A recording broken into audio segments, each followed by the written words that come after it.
together different. So again, a big mazel tov to all of us, woohoo, woohoo, that we finished the Shmona Esrei, and God willing, we will make a little celebration. I just have my grandson's bar mitzvah this Shabbat, so I'm trying to focus on that. Okay, at least a little, like slip it in. Okay, so what I wanted us to do now is we're going to get into the Shema. Now, before we get into the Shema, we are going to get into something really important, and that's this thing called the 6 constant mitzvahs. Now, why am I doing this thing called the 6 constant mitzvahs before I do the Shema? Because I want you to know that the 6 constant mitzvahs are all in the Shema. And that is what the Shema is really about. Like Shema Yisrael Hashem Elokeinu and the other paragraphs are really embody all of these 6 constant mitzvahs. Now, so what does that mean? Like 6 constant mitzvahs. What does that mean to anybody? Like you can raise your hand. Tell me, what do you think it means, 6 constant mitzvahs? Anybody heard of this before? Anybody know this? Like, this is important stuff. Okay, so no answers. That are in your life. Yeah, wait, say that again. And Sandy's going to say something. In your life. Yes, okay, so 6 constant mitzvahs that are going to penetrate your entire being. Sandy, what did you want to say? They're with us all the time. Okay. It's something that you don't have to stop and do something. It's constantly there. Beautiful. Okay, so you do not have to stop and do something. So you don't have to wait, for Sukkot for your lulav. You don't have to wait for your matzah on Pesach. This is a mitzvah that embodies who you are all the time. Okay, that's a very big reality, and it's found in the Shema. These 6 constant mitzvahs, each one of these pieces, you're going to find in the Shema. So I really think it's extremely important for us to understand what these 6 constant mitzvahs are. Because let's go right even before we start the Shema. What's the kavanah that we're supposed to have when we say Shema? Is one that Hashem actually said, this is a mitzvah. You need to say Shema every day. And now you understand better why. Because when something is constant, what happens to that reference in the brain? The more you experience something, the more you say something, the more you do something, what happens in the brain? Becomes automatic? Yes. Okay, so we really need to know this. Okay, this is very important. Okay, the more you do something, the stronger what we call the imprint. And so that when you have to make the decision or you have to know what you're doing, it's like the neurons fire together, right? And you're going to go more towards where that imprint is. So it's very important. Now, what's so beautiful about the brain is this is what they learned starting in the 70s when MRIs were able to be done on living brains. Okay, so what do we know now about the brain? It has neuroplasticity. It can change. You can break habits. Like sometimes you think, oh my gosh, like I'll never be able to change. No, the Torah is telling you. How did the Torah know we could change? Why didn't the Torah just say, okay, we're just like big robots. You keep doing this, you'll be addicted forever. Everyone who's doing the challenge right now, right? We're doing this challenge, a Kedusha challenge, not to be so addicted to the internet and the social media and everything else. And guess what? You're doing teeny tiny changes, but what are you seeing? Big changes. Yes, beautiful. Okay, Hashem is saying this is a mitzvah to say the Shema. And how many times do we say it? Oh my gosh, right? You say it almost really I would actually say, you really actually say it 4 times, okay? So you could say the Shema right in the beginning of Birchas HaShachar, even before Psukei de Zimra, where you talk about like Hashem, there's no such thing as a Chacham or a Tzaddik. There's no one wise man or righteous. It's all you, Hashem. And then we say the Shema. You say the Shema in the Shachris, you say Shema in Mariv, and you say Shema before you go to bed. So I would call that pretty constant, okay? Why does Hashem want these 6 mitzvahs that the Shema is representing constantly in your awareness? Why does he want that to be your go-to? Why does he want that to be your go-to? Because the second mitzvah is accepting all malchus shamayim. So let's define what that means. The second mitzvah, like we are not like, I think we sometimes we don't realize like this is a serious contract. You know, like once upon a time, things were a serious contract. People would get married. It was a serious contract. You know, remember all the old movies in sickness and in health and in poverty and in wealth. Like it was like this whole giant thing, right? Like the person was taking an oath. Like it wasn't like just blah, blah, blah, blah. It was, you know, it was like a real holy and important. It was a contract. Okay, so Hashem is saying to all of us, when you're saying Shema, right? You're doing this mitzvah of understanding these 6 constant mitzvahs that will equal to your consciousness. It's how you're going to be making decisions. It's how you're going to be living your life. And this contrast is serious, right? I want you to say to me, Shema Yisrael Hashem Elokeinu Hashem Echad, I am taking on all malchus shamayim. So let's define what that means, because for a lot of people, it's like, what? Okay, so what does the word ol malchus shamayim mean? The yoke of heaven. Yes. Okay, so you know how many times I say the yoke of heaven, like in the generation, like much younger than us, they really think I'm talking about the yellow of the egg. All right, I've had so many times where the girl will ask me, why does God care about the eggs? I said, yolk. She goes, yeah, yolk of the egg. No, yolk is not yolk of the egg. So what does yolk mean? What does that mean?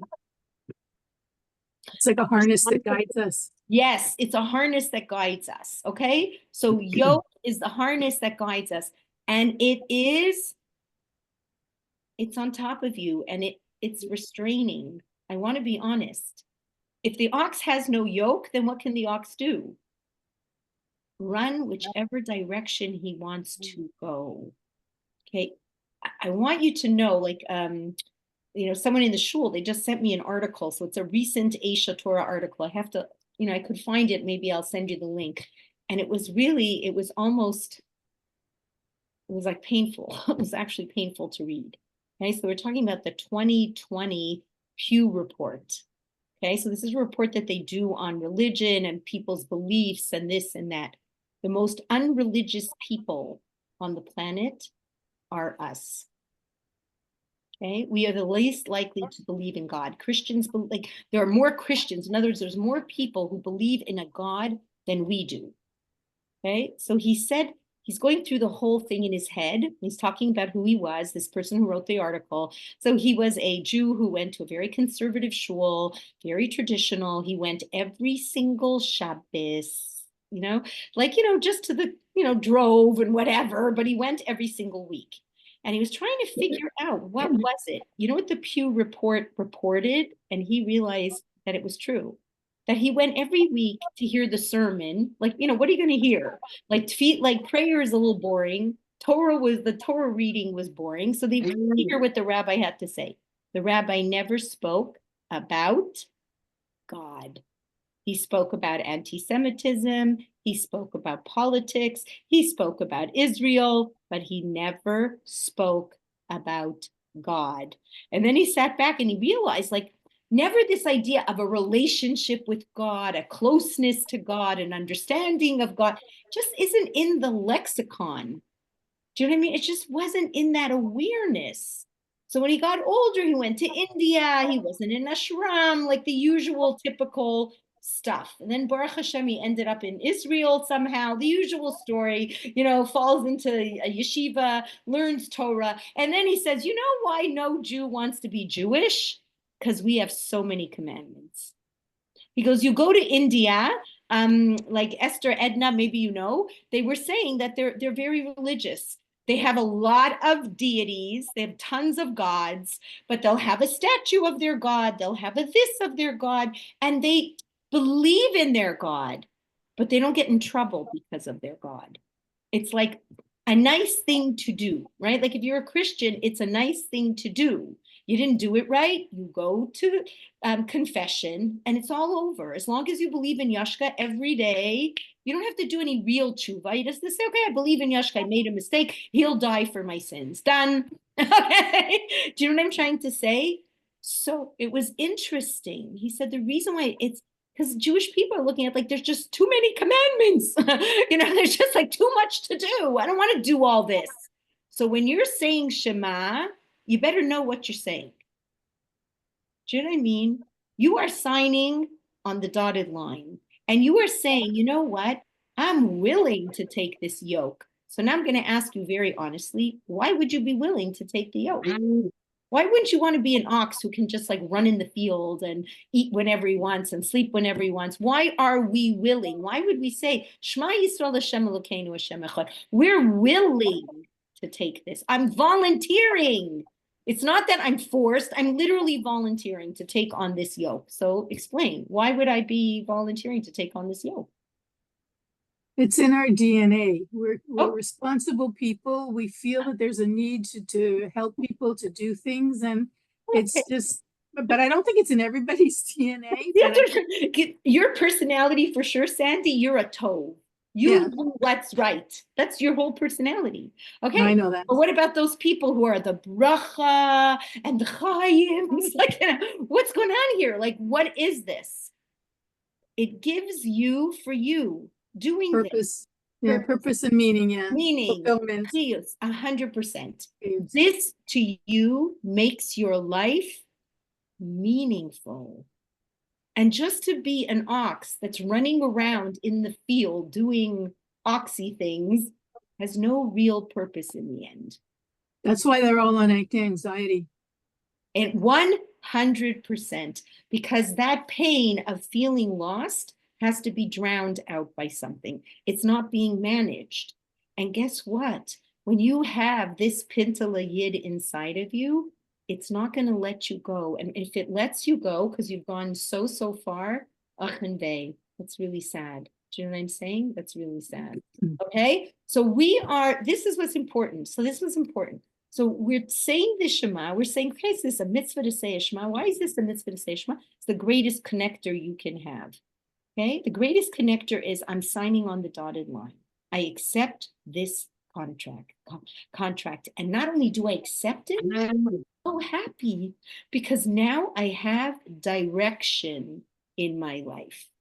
I have the yoke, you're right. So you tell me right, left, right. Like in our lives, that's what we want more than anything. Don't you hate when you're like, I don't know what I'm supposed to be doing. Right? Like when you know what you're supposed to be doing. It's like the greatest blessing that you can have. And so we're understanding that we need to have this like in our bones, in our kishkas. And that's this idea of the 6 constant mitzvahs. You have to have this imprint in your head. What does the Shema say? What does it mean? So that when I have to make my decisions in life and I have to move forward, I know where I am going. All right. And therefore you will see, like, even if you look, of course, I don't have my siddur open, but even if you look, you know, it says, and then if you take a look how Hashem says how much this has to be part of your life. It's like there isn't a moment without it. With all your heart, with all your soul, with all your money, right? And then no, these words that I am telling you, you put them on your heart, you teach them to your kids, you have to talk about them. Okay, you have to talk to them when you are sitting in your house. You have to talk about it when you are going on the way. You have to talk about it when you're laying down. You have to talk about it when you're getting up. Like, just look at this. Okay, look at this, right? It has to be on your hands, but on your heart. In the tefillin, you have to write it on your mezuzah. So the stuff that is in here is really the key to life. And that's why it's so important. And if you want to ask yourself, like, who am I? You need to be what the Shema is. And if you will be what the Shema is, even when you're not, you know what it says, like a tzaddik falls and then he gets up, you'll know where you need to get up to. You need to get up to again. And it's not easy. The Shema is demanding a lot. I was listening. I couldn't even finish listening. I just couldn't take it. It was so, I was listening on Inspiration for the Nation. I can't remember her name. It's one of these people whose son has been as a hostage for so long. A frum woman. She's wearing like a big tichel. And I think he's like turning 31 years old. And he's in a really bad place. Like some of them were put away. He's like almost like solitary confinement. Like I'm wondering if he was a soldier. I think he was a soldier that was captured. Okay, I don't even know if he mamish is. We're hoping and davening, but I have no idea. Like she hasn't heard. No one has seen him. It's like really, really a terrible story.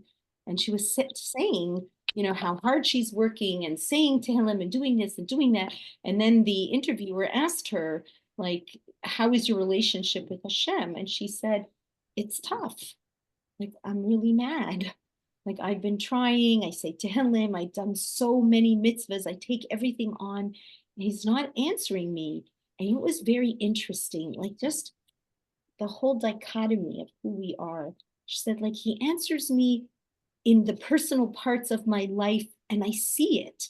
Like all the little things that we all see, the hashgacha pratis. But he's not answering my big question. He's not, you know what I mean? And it's just, and I'm sitting there thinking like, but if she lets go, it's worse. Like she's smart. She's not letting go. You're allowed to be angry. You're allowed to say, I don't understand. You can because it's real. And that's who you are. And maybe it'll bring you to a different place. But this Shema is what's going to have to take you through all these things. Do you know what I'm saying? This is what's going to have to take us through all this. Okay? So let's look. Yeah? Okay. So let's look like at this. We're going to ask, okay, so we said the 6 constant mitzvahs. I love the way Sandy put it. It's like a state of being. Okay? So we want to be in this state. Okay? So what is the very first one of the 6 constant mitzvahs? It's a funny one in a way. Know there is God. Okay. So what's so strange about that? Like, it's funny. It's kind of like people who are frim know there is God, and people who don't know there is God. So what do you mean by know there is God? Okay. So the very first mitzvah of the 10 commandments is Anochi I am Hashem. the Lord your God. Yeah. Anochi Hashem Elokecha asher hotzeisicha me'eretz Mitzrayim. So here's what we have to do. There's a few ways that we have to know Hashem. That's one. It's his story. What's his story? History. Creation. Creation, the history of the Jewish, not even creation. So interesting you said that, Chaya. That's one of the questions the rabbis ask. Why didn't Hashem say, Anochi Hashem Elokecha, sha'asa ha'olam, like I created the world? Why did he say, Anochi Hashem Elokecha asher hotzeisicha, which is really in the individual, not in the plural. Right. It's in the individual you, Mitzrayim. Why would he do that?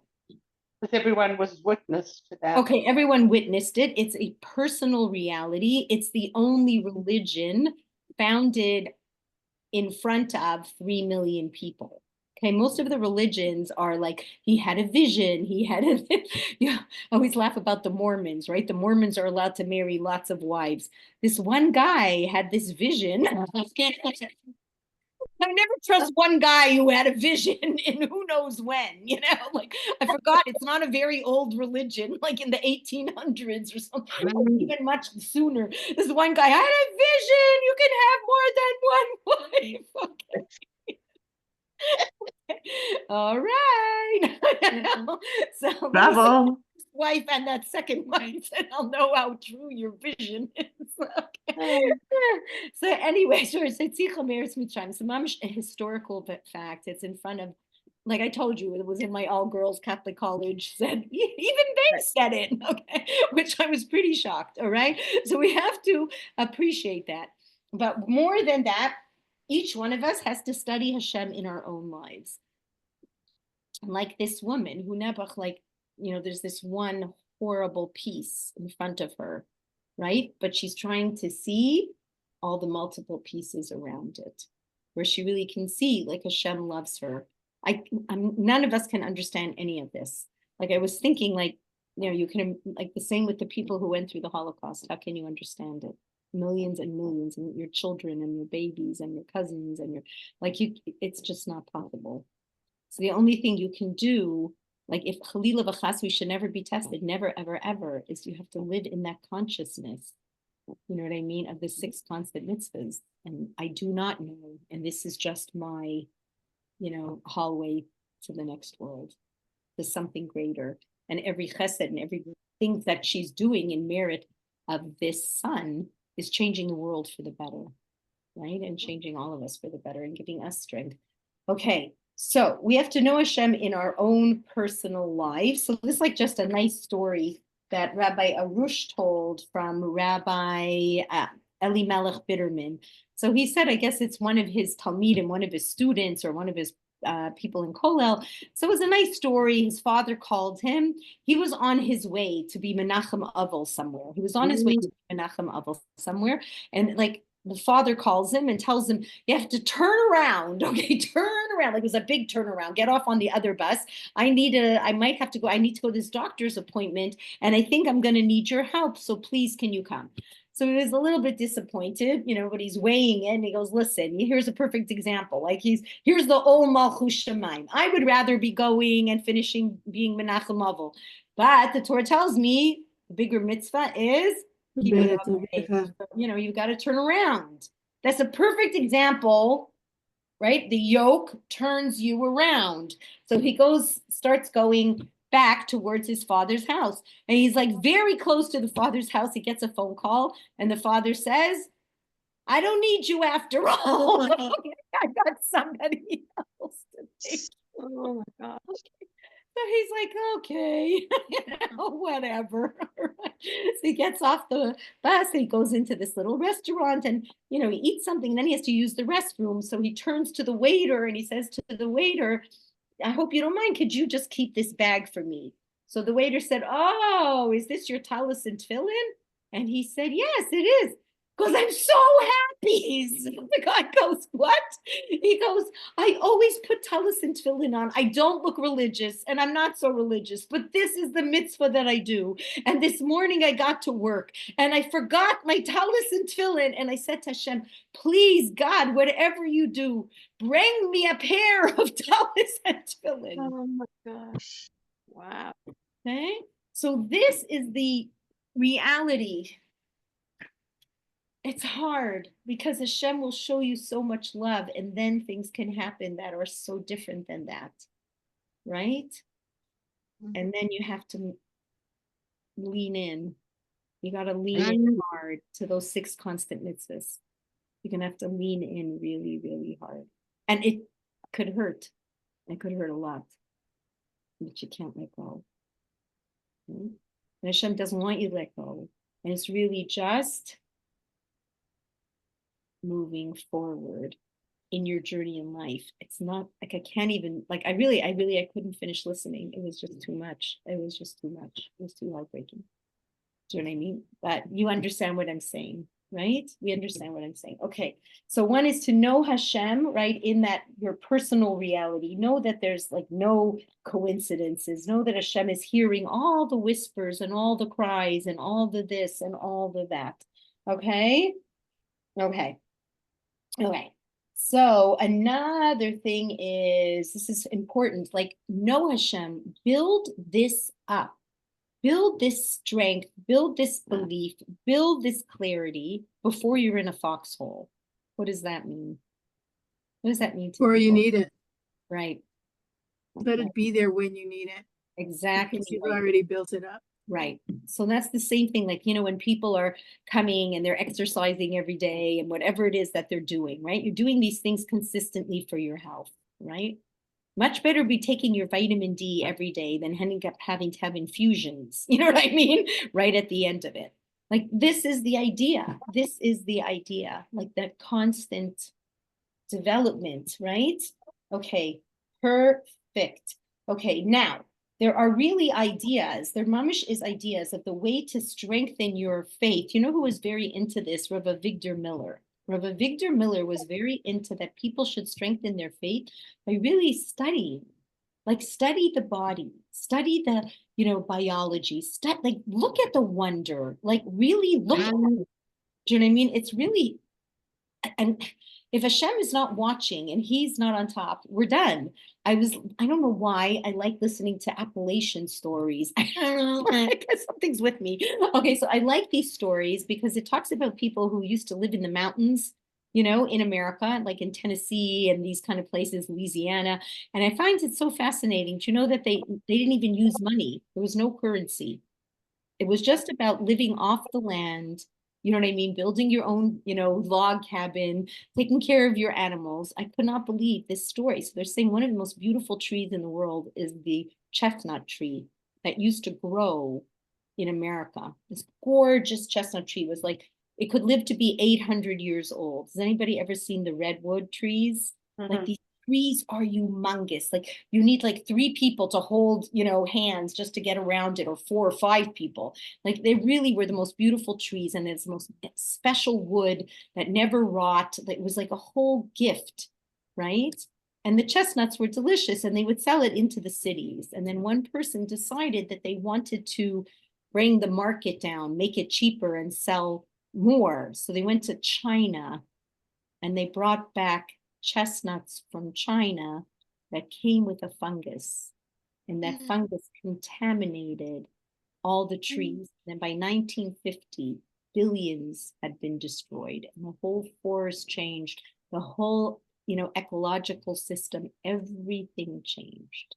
Right. When Hashem set this world in motion, everything is connected to everything. Like sometimes, like you're doing this.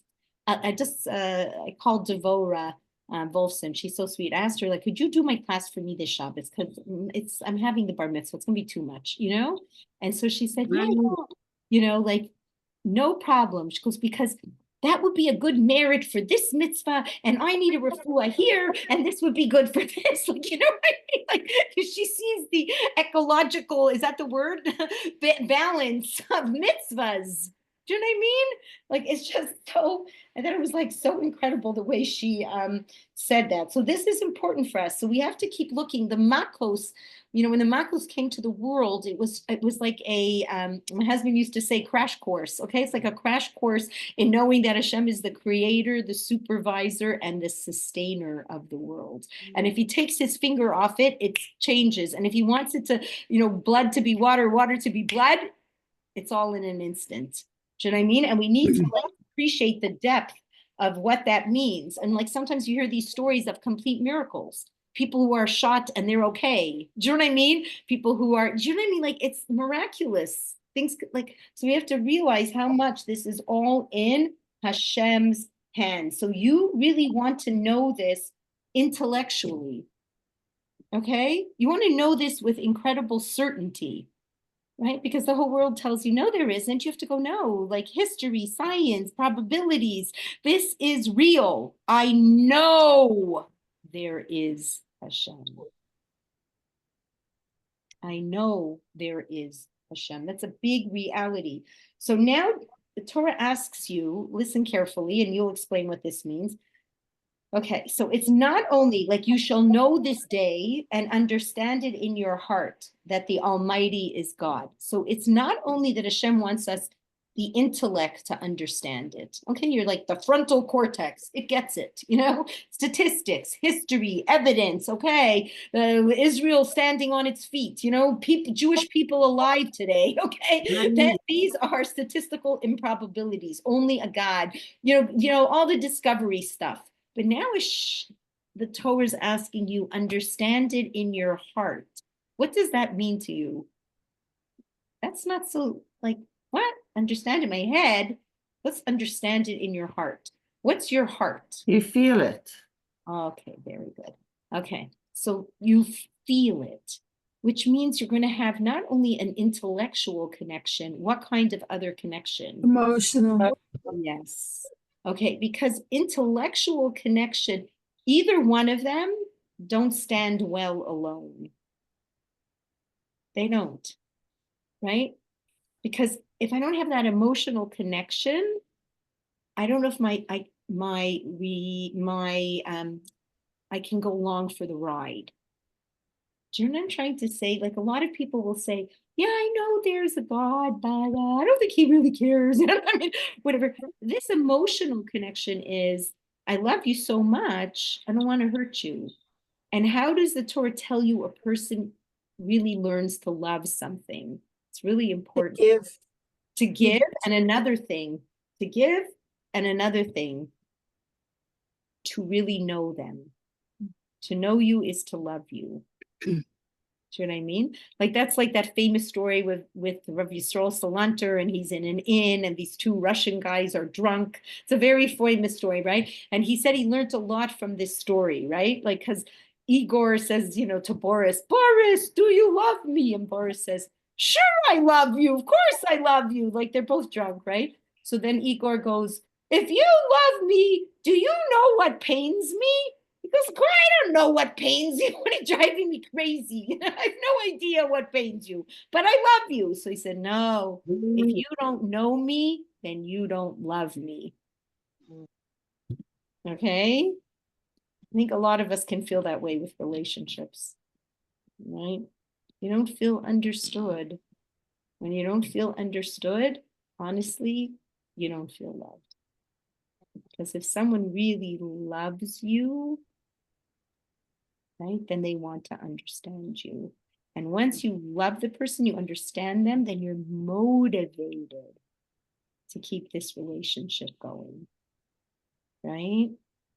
Right? That's the reality. So Hashem is saying, it's not only that I want you to know intellectually, I need you to feel it, just like Lynette said, exactly like that. Okay? Now, It's yes. interesting that they don't say honor Hashem. Honor Hashem? Because they say kabed et havicha, honor your parents, but they don't say. So interesting. They say love That's Hashem. a very good question. I think I'm gonna answer it this way. I think, Leora, is that one of the constant mitzvahs is to fear Hashem. So the fear, like awe and fear and honor, very connected. You know what I mean? Like when you're in awe of something, you are going to be usually very respectful, right? Like when we're in, I mean, today's world, I can't even use a mushal. Like there's no, you can't even say, if you're in awe of the president, you would be respectful. Nobody's in awe of anything today. I can't even use, do you know what I mean? Like who's in awe of anything? Tell me, can you tell me one person that is respected on this planet or we're in awe of?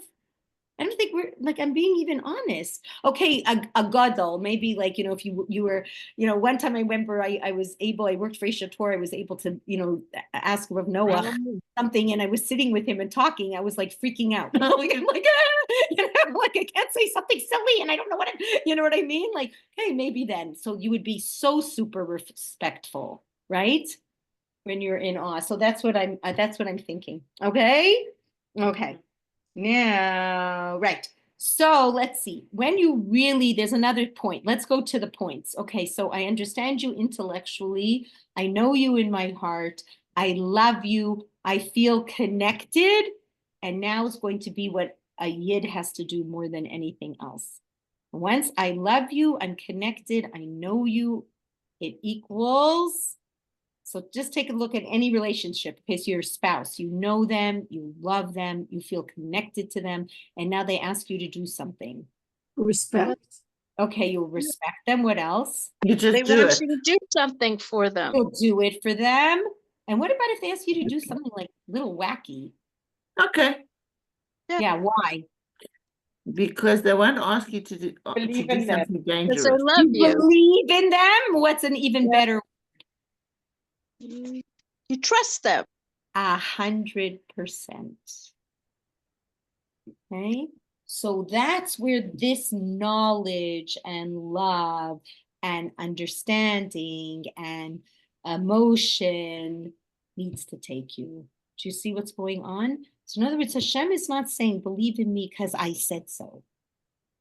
Hashem is saying, believe in me because you know me, because you investigated, because you looked scientifically and you looked through history and you looked through probability, right? And you understood what I've done for the Jewish people, and you see you're still here, and look at all the prophecies and see how they came true. And now appreciate, now that you know me, think about what I've done and our relationship. And the more you know me, the more gratitude, right? You know, I give you life, I give you health, I give you eyesight, I give you, you know, all the things, like every little, my fingers work. Thank you, Hashem. You know, I just met somebody whose fingers are killing them. Do you know what I mean? They're getting arthritis as they're getting older, and it's so painful. Like, Baruch Hashem, every moment, every day, right? Right? And now that you love me, you know all this, here comes the big one. Will you trust me? Because there are going to be times and things that I'm going to do that you're not going to understand at all. Do you see what I mean? Right? So one of the understandings that we need is that we'll not understand. Isn't that crazy? Like, we'll understand to a point, right? Enough to be able to say, I believe. But then if we understood everything, we would be God. Do you see what's going on? So there comes a point. Do you know what I mean? Like, sometimes you work for the boss and you see he's so smart and he does all these wonderful things and he's really great. And then he asks you to do something really stupid, okay? That you're thinking, oh my gosh, the whole company is going to go down the drain. What is this man thinking? And then you have to go, you know what? He's the CEO. I just work here. Right? This is what you told me to do, boss. This is what I do. And that's, do you see how it's leading into this reality? And all of this you will find in the Shema when we start to get into the Shema. But it's just important for us to, anyway, to know this 6 constant mitzvahs, because we have to know them. And it's very good. Like, sometimes you're driving along or you're waiting in Sobeys, stop a minute and go, let me review those 6 constant mitzvahs. Like, I need to have them. I need to know them. Do you know what I mean? Because then when you'll just talk about them, think about them like the Shema says, talk, think, walk, talk, up, down, right? If you're doing this, the imprint gets bigger and bigger and bigger and better.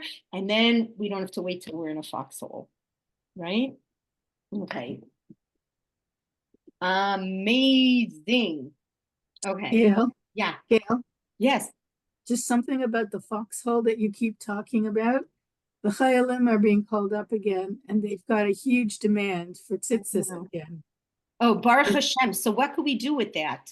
Well, I don't know if we could do it. I know in Yeah. Israel they're tying Yeah. and they're asking Good, for Baruch volunteers Hashem. to tie them. Baruch Hashem. But I'm just saying that even the secular, they want to wear them when Oh they go. yes. Oh yes. 100%. Because it's a like It's a they shield, know. yeah. I think everybody understands. You know what I mean? What's going on? Like, you know what I mean? They're understanding the probabilities, the this, the that, like, right? So 100%. And Baruch Hashem, they do. Baruch Hashem, they do. And sometimes that's the only thing that motivates us. Do you know what I mean? It's like when push comes to shove, then we finally have to, right? So Mirz Hashem, we should only hear good news. That's all I want. Hashem Yisparach should help us I mean, real reality of good news. Okay. Okay. So, right. So when the child, like, this is the idea. Like, so Amuna is, there's like, you know, I don't know what's with dads. Like, they love to throw their kids around. You ever see this? I have one son-in-law, like, always feel like their arms are going to be pulled out. Like, he's always this, and then swinging them around. Like, they are not a chicken for kaparis, but they don't get. So somehow, okay, you know, you have this picture of this little kid who's up on a really high shelf of a bookcase or something, right? And the father goes, jump, I'll catch you. So the idea is that you build enough love and trust that this kid goes, sure, dad, and jumps forward to get caught. And that's what you're trying to build here. This is what you're trying to build. When you start to know Hashem, love Hashem, these are the attributes, these are the things down deep that you are truly trying to feel. Now, one of the things that we have to know is that Hashem knows best. Who remembers when we were young, there was a show called Father Knows Best. Okay, remember that program? It was a very cute program. Okay, so what does that mean? Like, that's not such a simple sentence.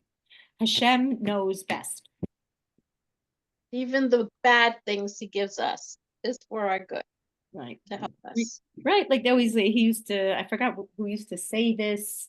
if it was Rabbi Tauber, but it was like, this analogy, like where, you're from another, you're from a third world country, and then you go into a hospital and you see the surgeons are cutting people's legs off and all these kinds of crazy things. And you're like, oh my gosh, they're the biggest barbarians. And really, Nebuch, they're saving this person's life, right? From gangrene or whatever it is. Okay. So this is this idea, like I have all the things that we've been talking about for years when it comes to Amuna and Bitachon, right? Kamzula Tova, and this is all for the best, and to really believe it in your kishkas, right? And we keep saying over and over, start with the small things, all those little annoyances, everything that drives you crazy. The letter didn't come in the mail. They bounced my check. There's a million of these things, right? I lost the bill and I wanted to return the shoes, and you're freaking out, like, what kind of this and what kind of that? Just realize Hashem knows this too, and he's part of this story. And if you want, you could say, please Hashem, I know you're aware of this trouble. I need your help, right? Rather than, oh, I'm such an idiot, or this one is such an idiot, or pointing your fingers everywhere else. All right. So that's an important part of this idea. Okay. So now we're going to do just one more, a little bit of it. And the other one is the second mitzvah in the Torah. So the second of the 10 commandments. Okay. So the first one is, know I am your God. Know it that I took you out of Egypt personally. Every one of your souls was there. Like just the fact that we keep Pesach, remember we said, is one of the biggest chosim we have. And Hashem says, I'm never letting go of you, because if you're willing to clean for a month, you know what I mean? And keep singing Hashem is coming and Mashiach is coming, and you don't see him and you're still doing it, I'm with you forever. That's what it means by signing the contract. Like just like, it's a beautiful thing. Like we have in our tefillin, Shema Yisrael Hashem Elokeinu Hashem Echad. There's an idea that Hashem wears a pair of tefillin, and it's like there's no one. Mika Amcha Yisrael. There's only one nation. See what I mean? Okay. So now, what's the second of the 10 commandments? What's the second one? Of the 6 constant mitzvahs. No, this is the second of the 6 constant mitzvahs and the second of the 10 commandments. The first one was Anochi Hashem Elokecha, and the second one is, there are no other gods. Yes, Lo Yeh Lecha Elokim, right? You cannot have any other gods. Okay, easy or not? That's easy. Not.